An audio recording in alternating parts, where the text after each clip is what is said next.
नमस्कार दोस्तों, स्वागत है आपका एक बार फिर से हमारे YouTube चैनल रोजगार अड्डा पॉइंट वन में। क्विज की श्रृंखला को आगे बढ़ाते हुए आज मैं आपके लिए तीसरा क्विज लेके आया हूं।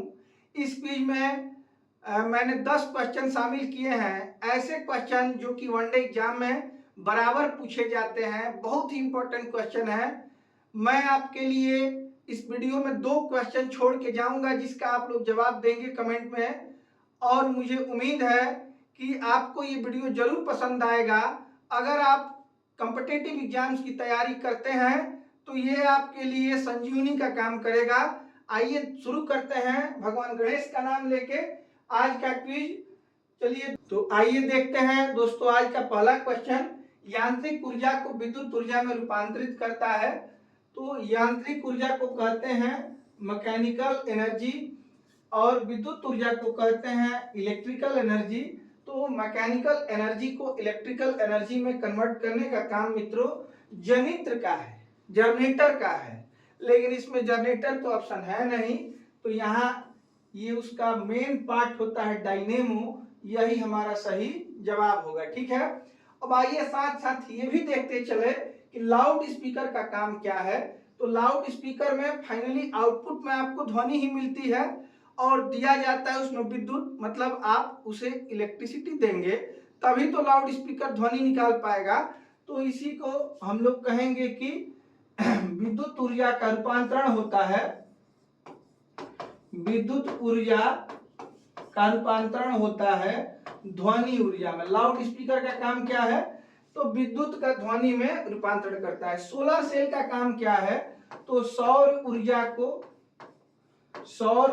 को दिया जाता है कि मतलब बुक में दो बातें दी गई हैं। पहले तो सौर ऊर्जा को रासायनिक ऊर्जा में तब्दील करता है, रासायनिक ऊर्जा में, और फिर रासायनिक ऊर्जा को कन्वर्ट करता है विद्युत ऊर्जा में।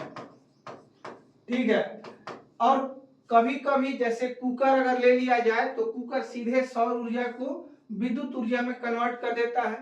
और अगर सेल की बात की जाए तो पहले सौर ऊर्जा को भंडारित किया जाता है बैटरी में रासायनिक ऊर्जा के रूप में, और इन्वर्टर वगैरह का प्रयोग करके इस रासायनिक ऊर्जा से फिर विद्युत ऊर्जा का निर्माण होता है। तो ये हुआ सोलर सेल का काम। सितार के बारे में आपने सुना ही होगा। ये एक वाद्य यंत्र है। इसमें यंत्र से ध्वनि निकाली जाती है, मतलब यांत्रिक ऊर्जा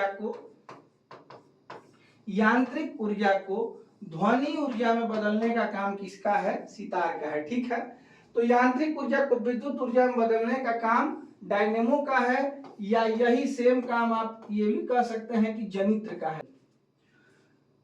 आगे चलते हैं मित्रों, देखते हैं कुछ और भी यंत्र दिए गए हैं। इसमें देखेंगे टरबाइन क्या करता है। तो टरबाइन यांत्रिक ऊर्जा को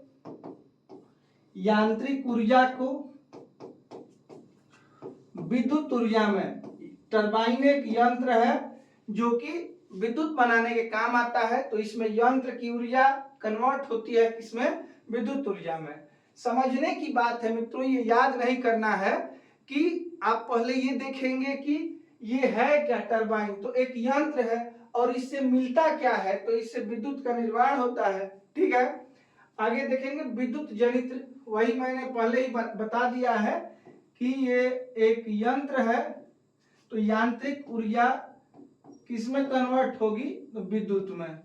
आपने देखा भी होगा, कभी आपके घर जनित्र जरूर आया होगा, किसी शादी ब्याह में हम लोग यूज करते हैं। तो उसे क्या होता है? यंत्र चलने के कारण विद्युत का निर्माण होता है। विद्युत मोटर में क्या होता है? तो विद्युत मोटर में विद्युत दी जाती है और मोटर चलता है और यंत्र का कार्य करता है, मतलब विद्युत ऊर्जा को यांत्रिक ऊर्जा में कन्वर्ट करता है, यांत्रिक ऊर्जा में। ठीक है, डीजल इंजन का काम क्या है? तो यह भी सेम काम है। डीजल इंजन यंत्र को रासायनिक ऊर्जा को, डीजल क्या है? एक रसायन है। रसायन डालने के कारण वो यंत्र चलने लगता है, तो रासायनिक ऊर्जा को यांत्रिक ऊर्जा में बदलता है ये। ठीक है, इलेक्ट्रिक पंखा का काम क्या है? तो पंखे में दी जाती है विद्युत और यंत्र चलता है तो इसको क्या कहेंगे? यांत्रिक ऊर्जा में। ठीक है। अब विद्युत बल्ब का कार्य क्या है? तो इसमें भी दी जाती है विद्युत और विद्युत बदल के प्रकाश भी बल्ब देता है और आपने कभी छुआ होगा तो बल्ब उष्मा भी देता है, तो दोनों याद रखेंगे मित्रों। ठीक है। सरकारी पंप आपने देखा होगा या गेहूं पीसने की मशीन आपने देखी होगी, सभी में विद्युत मोटर काम करता है। इसमें विद्युत दिया जाता है तो यंत्र चलता है। आपने घर में देखा होगा, अपना टुल्लू पंप देखा होगा, वो भी क्या है? विद्युत मोटर है। इसमें बिजली देने के बाद यंत्र चलता है, मतलब कि विद्युत ऊर्जा को यांत्रिक ऊर्जा में बदल देता है। ठीक है। एक क्वेश्चन मैं आपको देता हूं, उसका आंसर आप लोग कमेंट में जरूर बताएंगे। आप बताएंगे कि माइक्रोफोन का काम क्या है, माइक्रोफोन में ऊर्जा का रूपांतरण किस रूप में होता है। ठीक है। चलिए चलते हैं अगले क्वेश्चन पे, देखते हैं निम्नलिखित में से कौन पादप हार्मोन है। ठीक है। तो आप याद रखेंगे, इसका सही जवाब होगा एथिलीन। मैं इसके बारे में डिटेल में बताऊंगा, सभी ऑप्शन के बारे में।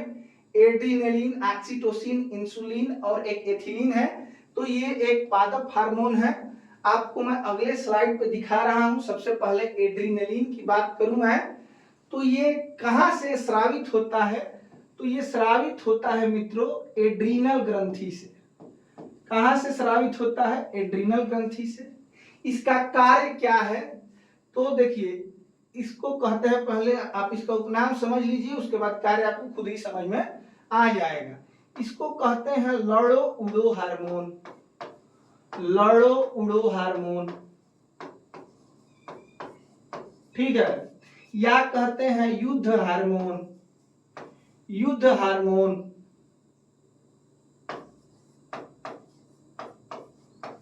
हार्मोन, या इसको आपातकालीन हार्मोन भी कहा जाता है। आपातकालीन हार्मोन, ठीक है। इसका कार्य है, जैसे पहले ये समझिए कि हार्मोन्स का क्या कार्य है। तो शरीर में जितनी गतिविधियां होती हैं उसको कंट्रोल करने का काम हार्मोन्स का ही होता है। ठीक है। शरीर में मुख्य रूप से दो ही रस हमारे स्रावित होते हैं, एक एंजाइम होता है और दूसरा हार्मोन होता है। एंजाइम का काम है भोजन के पाचन में सहायता करना और हार्मोन्स का काम है शरीर की गतिविधियों को नियंत्रित करना। जैसे मैं किसी पे गुस्सा होता हूँ, किसी पे मुझे प्रेम आता है, किसी पे मुझे वात्सल्य आता है, कभी मुझे थकान महसूस होती है, तो ये सभी गतिविधियां जो हैं वो किसके कारण होती है? तो ये हार्मोनल स्राव के कारण होती है। ठीक है। तो हार्मोन क्या है? तो एक रस है जो कि शरीर के ऊतकों से क्या होता है? ग्रंथियों से स्रावित होता है। ठीक है। अब इसका कार्य क्या है? तो प्रेम, घृणा, उत्तेजना, क्रोध, ये सभी किसके कारण होते हैं? तो एड्रीनलिन के स्रावण के कारण होते हैं मित्रों। ये बात आप लोग याद रखेंगे। आगे देखते हैं, एक और ऑप्शन था ऑक्सीटोसिन। ये एक महिला उत्तक है। ठीक है। ये केवल महिलाओं में स्रावित होता है। इसका संबंध किससे है? तो इसका संबंध गर्भाशय से है और स्तन से है। ठीक है। ये सेक्स हार्मोन है ऑक्सीटोसिन। इसका काम क्या है? तो इसका काम है महिलाओं में दूध का उत्क्षेपण, दूध का उत्क्षेपण। ठीक है। जैसे बच्चा होने के बाद जो मां के सीने से दूध निकलता है, उसके लिए ये कारण कौन सा हार्मोन होता है? ऑक्सीटोसिन। कभी कभी आपने गांव में किसी को देखा होगा जिसकी भैंस दूध नहीं देती है या गाय दूध नहीं देती है, तो उसे एक बहुत सस्ती दवा मिलती है, उसको इंजेक्ट किया जाता है गाय या भैंस के शरीर में, तो गाय दूध देने लगती है। ठीक है, तो वो जो दवा है वो क्या है, ऑक्सीटोसिन ही है मित्रों। ठीक है, कभी कभी आपने ये भी देखा होगा कि बाजार में बहुत बड़ी लौकी बिकने के लिए आई है, तो आप मान के चलिए कि 90% जो सब्जियां बड़ी होती हैं उसमें कहीं ना कहीं ऑक्सीटोसिन लगाया जाता है। ये सब्जियों में एकाएक वृद्धि करने में भी सहायक होता है। ठीक है, हालांकि ये बाहर से किसी को लगाना, चाहे वो गाय भैंस को लगाया जाए या सब्जी में लगाया जाए, बहुत ही हानिकारक है, नहीं करना चाहिए। ना ही किसी जीव को लगाना चाहिए ताकि जबरदस्ती उससे दूध निकाला जा सके, और ना ही ये सब्जी में भी लगाना चाहिए। इसका वास्तविक काम मानव शरीर के अंदर है। महिलाओं में दूध का उत्क्षेपण है। किसी बच्चे को महिला चूमती है, वात्सल्य करती है, दुलार करती है,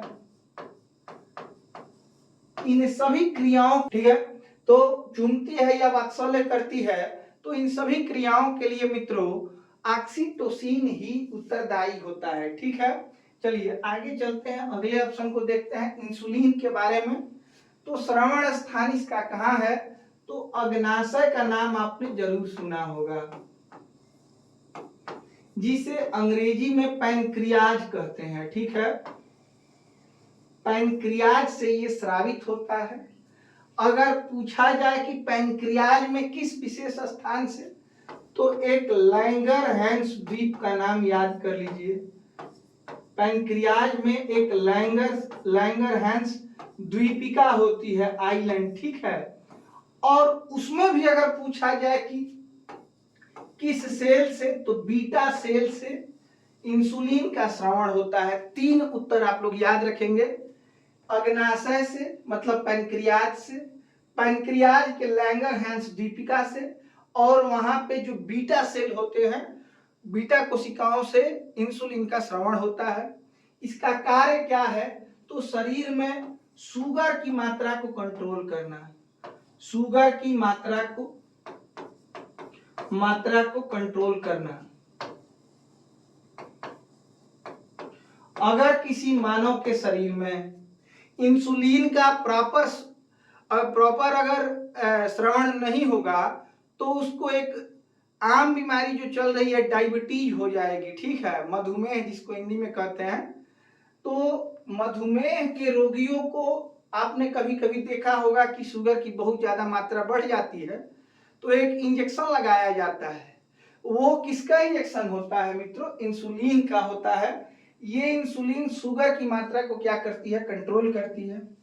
अब कभी आपसे पूछा जाए कि प्राकृतिक स्रोत ये बाहरी क्या हो सकते हैं, इस शरीर से तो स्रावित होती ही है, बाहरी स्रोत इसके क्या हो सकते हैं, तो कभी भी आपको कोई बताए कि आपको शुगर है, ये फल खाना चाहिए या ये बीज खाना चाहिए, जैसे जामुन का बीज बताते हैं लोग, ठीक है, डहेलिया का जड़ बताते हैं लोग कि ये पीस के पीजिए, उससे आपका शुगर कंट्रोल रहेगा।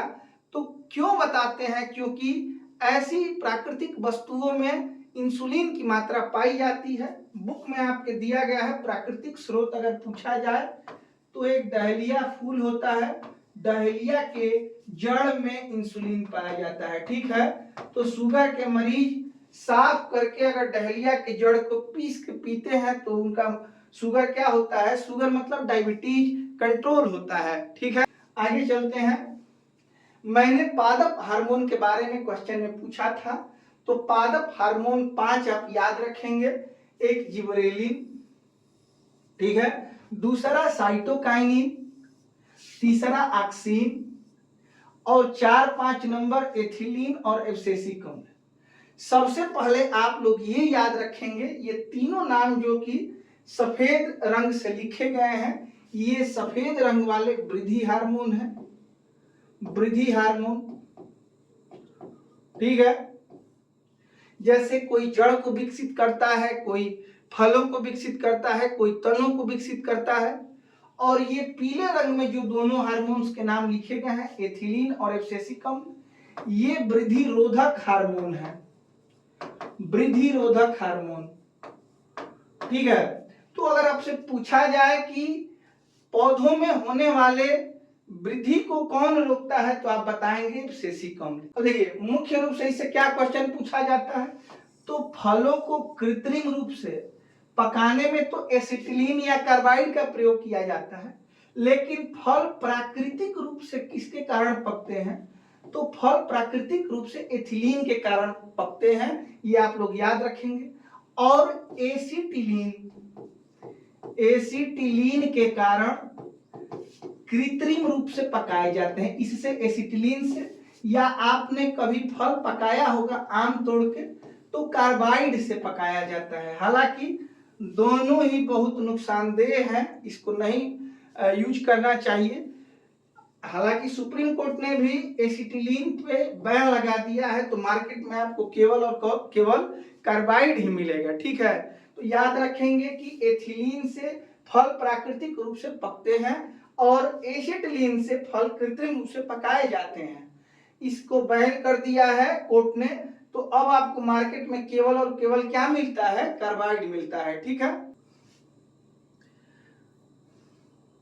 वीडियो बेहतर तरीके से बन सके इसलिए मुझे पंखा भी बंद करना पड़ता है।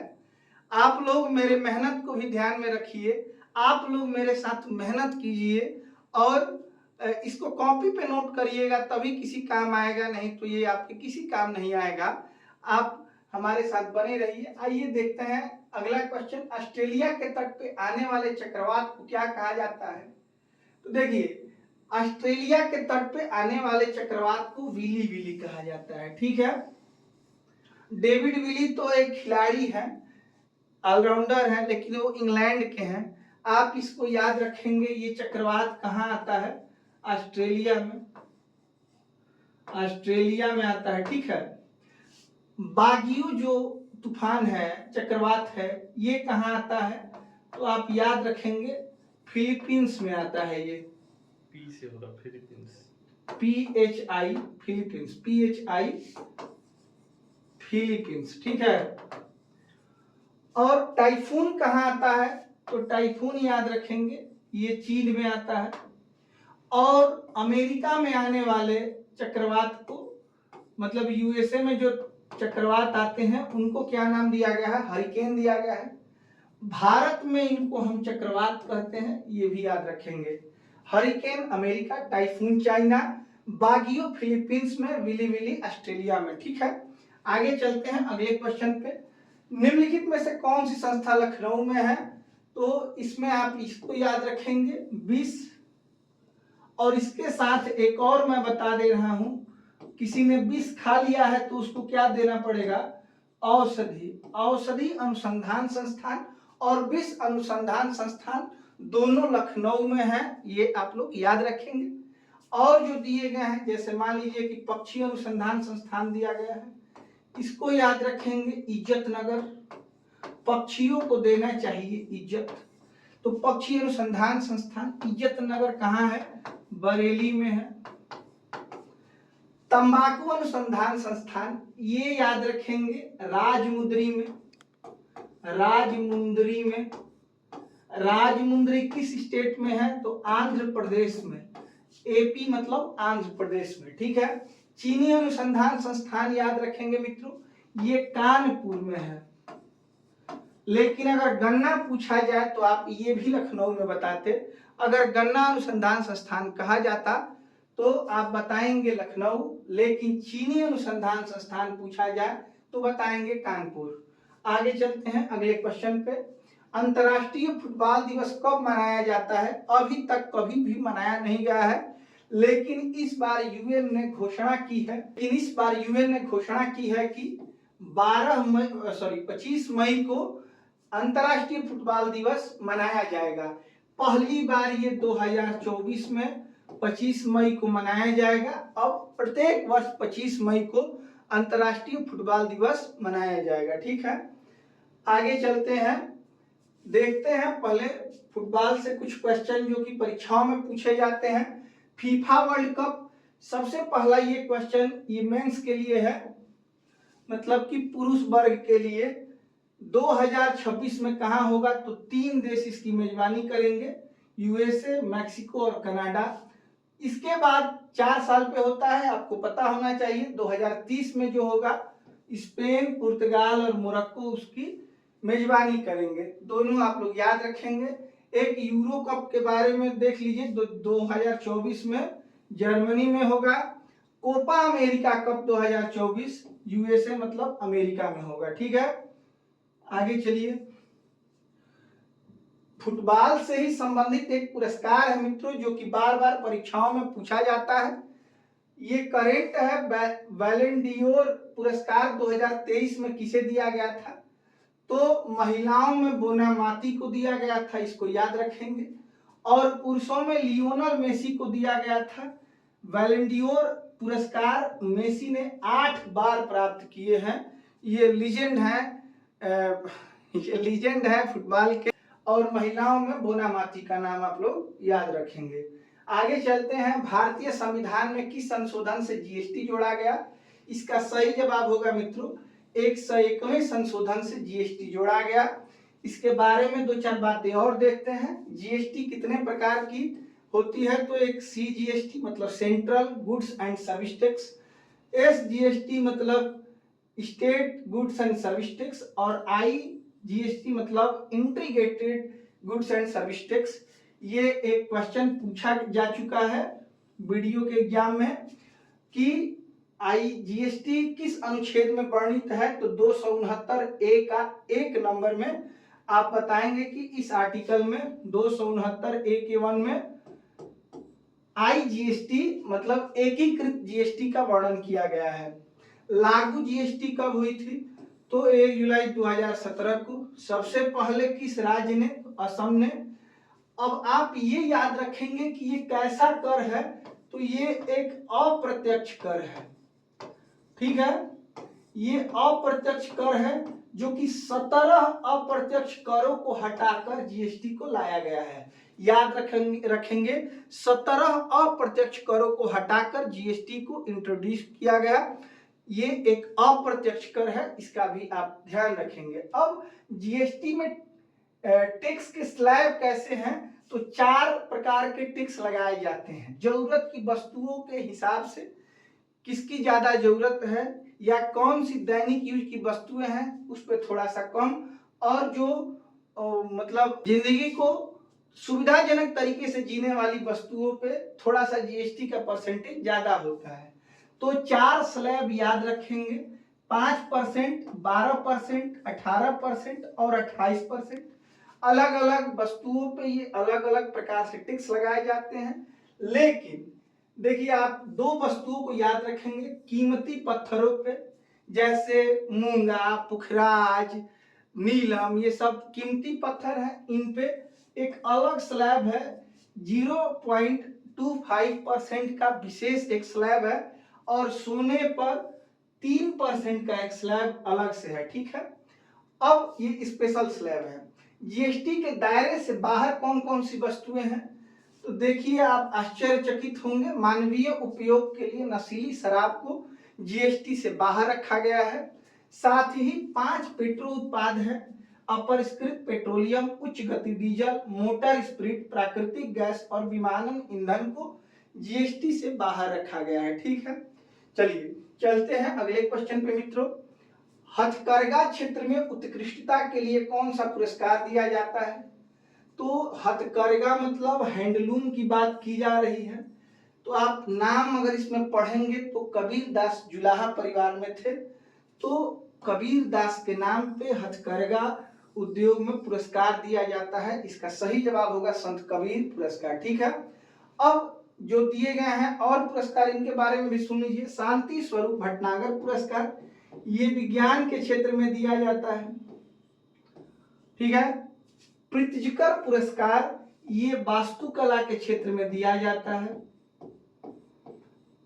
ऐसा ही मिलता जुलता नाम एक है पुलित्जर। पुलित्जर अगर आपसे पूछा जाए तो ये स्पेशली पत्रकारिता के क्षेत्र में दिया जाता है। ठीक है, पत्रकारिता के क्षेत्र में। लेकिन पुलित्जर और प्रीतिजकर में आप लोग अंतर जरूर एक बार ध्यान में रखिएगा। ठीक है, बोरलाग पुरस्कार, बोरलाग, नॉर्मन बोरलाग के नाम पे कृषि के क्षेत्र में दिया जाता है। ठीक है, ये अलग से आप लोग याद रखेंगे। चलते हैं मित्रों अगले क्वेश्चन पे। प्रत्यक्ष कार्यवाही दिवस, देखिए हर विषय से मैंने एक एक क्वेश्चन उठाए हैं। अगले क्विज में भी ऐसा ही होगा। आप लोग कॉपी और पेन लेके पढ़िएगा, इसको नोट करिएगा, याद रखिएगा। मेरे ऑफलाइन क्लास में जो छात्र आते हैं उनकी कॉपी तो मैं बिल्कुल चेक करूंगा कि आपने लिखा है या नहीं लिखा है। जो बच्चे हमारे यहाँ नहीं आते हैं, ऑनलाइन हमें देखते हैं, उनसे भी ये निवेदन है कि आप लोग पूरी ईमानदारी से अपनी जिंदगी के लिए प्रतिदिन केवल 4 घंटे निकालिए, आप निश्चित रूप से सफल हो पाएंगे। ठीक है, आइए देखते हैं अगला क्वेश्चन। प्रत्यक्ष कार्रवाई दिवस कब मनाया गया था? तो कार्रवाई दिवस जिन्ना के आदेश पे, निर्देश पे 1946 में मनाया गया था। ये हमारे भारतीय इतिहास का सबसे काला पन्ना है, जिसमें अंग्रेजों के जाने के निर्णय के बाद मुस्लिमों ने पाकिस्तान की मांग को बनाए रखने के लिए हिंदुओं के विरुद्ध एक कार्रवाई दिवस की घोषणा की थी, और ये काला पन्ना हमारे इतिहास में जुड़ गया 1946 में।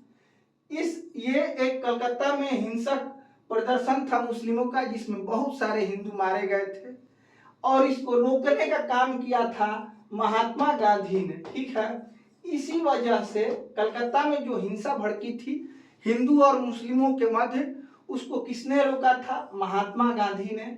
इसी वजह से लॉर्ड माउंटबेटन ने इन्हें, महात्मा गांधी को, वन मैन बाउंड्री फोर्स का नाम दिया था। अंग्रेज तो चाहते थे कि हिंदू मुस्लिम आपस में लड़ते रहे, तो महात्मा गांधी को लॉर्ड माउंटबेटन ने क्या नाम दिया था? One man boundary force. कब इन्होंने ऐसा काम किया था? तो ये प्रत्यक्ष कार्रवाई दिवस किसके कहने पे ये शुरू किया गया था? तो मोहम्मद अली जिन्ना का नाम आप याद रखेंगे। मोहम्मद अली जिन्ना ने कहा मुस्लिमों से कि हम लोग अब प्रत्यक्ष कार्रवाई दिवस मनाएंगे और हिंदुओं से सीधे सीधे हम लोग लड़ाई करेंगे, और इस हिंसा में बहुत सारे हिंदू मारे गए थे। ठीक है, चलिए तो ये याद रखेंगे, ये डेट आप याद रखेंगे। 1940 में पहली बार पाकिस्तान की मांग की गई थी। पाकिस्तान की मांग पूछा जाए आपसे कि पहली बार कब उठी थी, तो याद रखेंगे 1940 में। ठीक है, अब यहाँ पे मैं आपको एक क्वेश्चन और देता चलूं।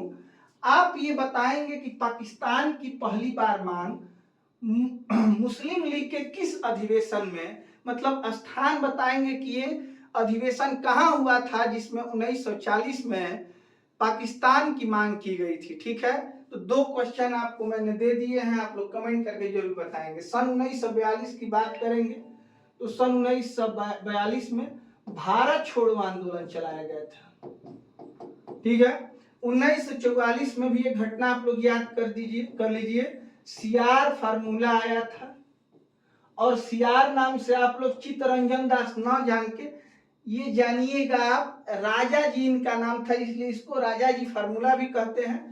चक्रवर्ती राजगोपालाचारी ने हिंदू मुस्लिमों के विभाजन के लिए एक फार्मूला दिया था सन 1944 में।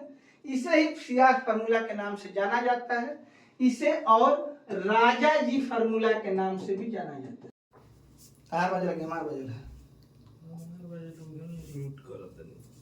चलिए देखते हैं अगला क्वेश्चन।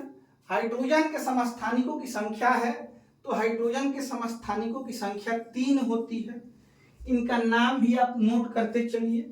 हाइड्रोजन के समस्थानिक, सबसे पहले जानते हैं कि समस्थानिक किसे कहते हैं। आइसोटोप्स इनको इंग्लिश में कहा जाता है। ऐसे जैसे ये देखिए, ये तीनों तत्व दिख रहे हैं, समस्थानिक हैं, प्रोटियम, ड्यूटेरियम और ट्राइट्रियम। ये ऐसे तत्व हैं मित्रों जिनका परमाणु क्रमांक तो सेम ही है, लेकिन परमाणु जो भार है वो क्या है, अलग अलग है।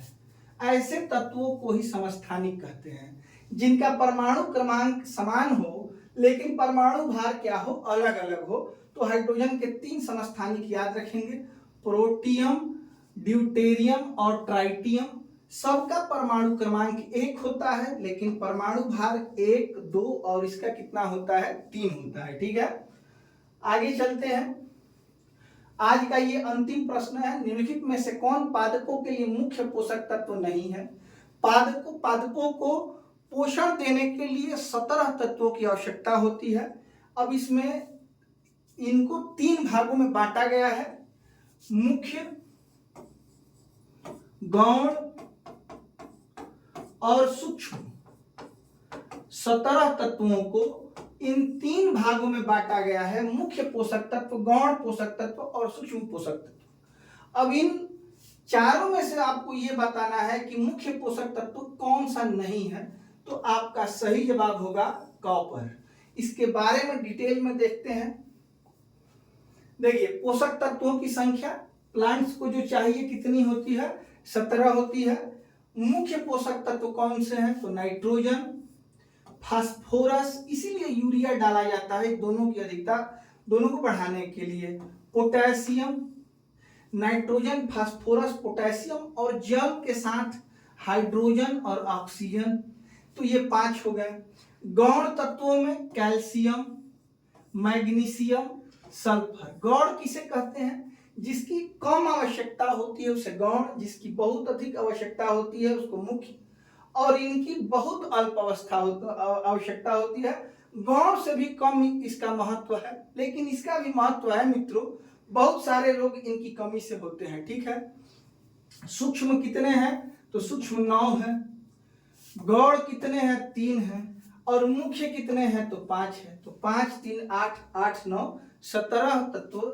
अब इसमें आप देख लेंगे copper, zinc, molybdenum, sodium, iron, manganese, boron, chlorine और कोबाल्ट, ठीक है।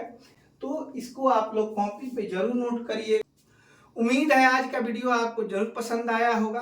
अगर वीडियो पसंद आया हो तो इसको लाइक करें, चैनल को सब्सक्राइब करें और अपने दोस्तों में शेयर करें ताकि और लोग हमारे साथ जुड़ सके। आपका हमारे साथ बने रहने के लिए बहुत बहुत धन्यवाद। नमस्कार।